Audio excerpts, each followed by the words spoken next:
So we're here today to talk about how to clean your rifle, your firearm. Today I'll be doing it on a centerfied rifle, a 6.5 Creedmoor. Part 1 will be actually cleaning the rifle, Part 2 will be cleaning the muzzle brake, and Part 3 will be cleaning the bolt itself. So here is the paraffin oil. It's in a white little bottle, squeezy bottle. Found that it's easier than just slathering or dipping in a patch into the big bottle at the back. I found these two you can get from your nearest hardware store, easy to get. Pretty much paraffin oil is actually what's actually used in some of the cleaning material that you use for your rifles. White spirits is also just a normal spirit that I use to clean out the carbon. The other red bottle, actually, I put that little red thingy there that allows me to tell that it is white spirits. So here we have I've got a brush, I've got the bore guide, that helps a lot. And I've got a mop, 2 brushes, nylon brushes, a jag and an adapter. I've also got a nylon coated cleaning rod. I also use patches, 22 cal patches, or you can just get your normal roll and you can cut it up to the size that you want. And I've got some earbuds that help clean out the bolt and the chamber and the muzzle brake later on, but that's all you really need.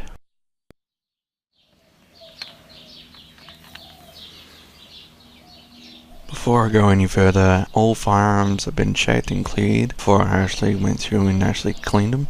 Let's get started. So I'm presenting what I actually use on the table right now. I use paraffin oil, I use white spirits, and that's it. I found that hobs or any other cleaning material, sure, it's great. I don't usually clean out my copper with a corrosive chemical due to that I found that actually produces better accuracy with that rifle and all my other rifles that I've got.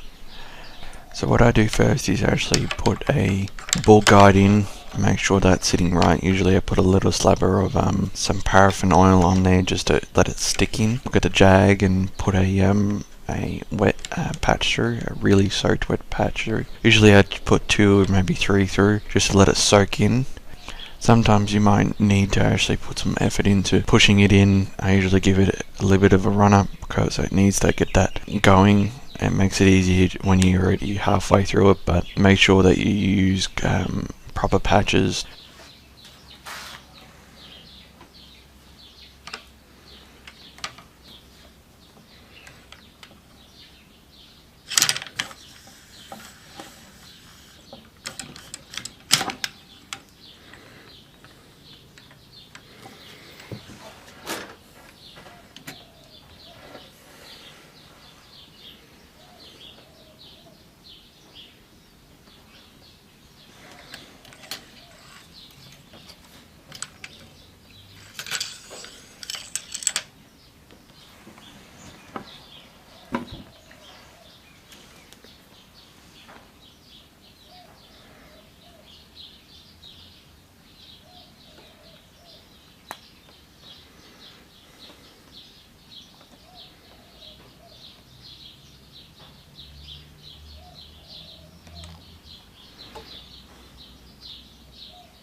So after that, I will replace the jag with a nylon brush, and I coat that in some white spirits. With that, the little needle helps on the bottle, makes it easier to apply. Then I put that actually through, and I do that about 10 times. Make sure that you're angling your rifle forward so you're not pushing all the liquid back into your the receiver and chamber area.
After that, I put the jag back on and put in a couple of clean patches, so some dry patches to actually clean out the carbon and all the excess cleaning white spirits.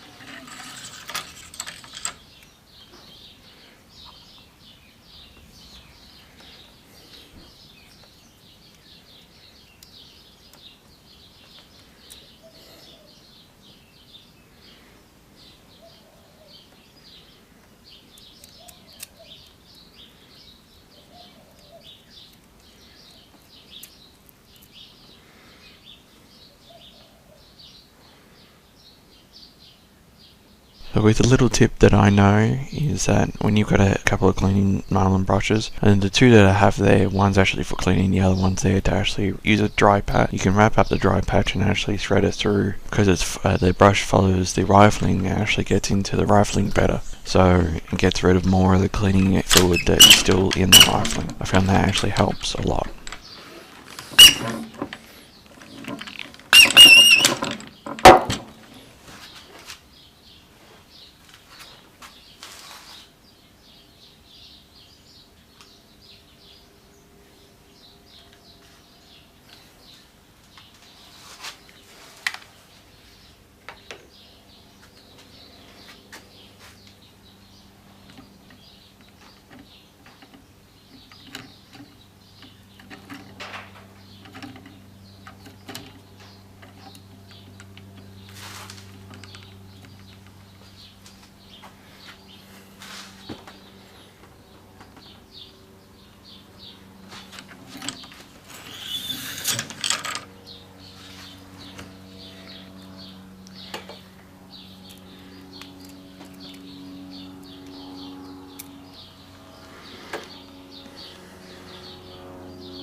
After that, I put it on the mop. The mop, I actually put some paraffin oil on it and actually run that through about 10 times, or 5 to 10 times, depends on how long you want to do it for. That will give a nice coating on the inside of the barrel for you. That's all you need to do.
So that's part 1 done for the inside. Next we'll go on to part 2 of cleaning the muzzle brake. I know people ask some questions about cleaning muzzle brakes. Do you take them off, leave them on? Is there certain ways you can actually clean them?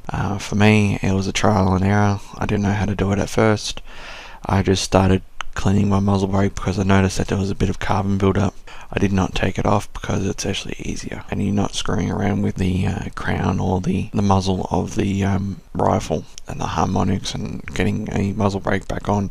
So that is it for part 1. If you liked part 1, please comment down below if you've got any questions also. Next up will be part 2 on the muzzle brakes, how to clean a muzzle brake. For now, please like, share and subscribe, Facebook, Twitter or YouTube. Thanks.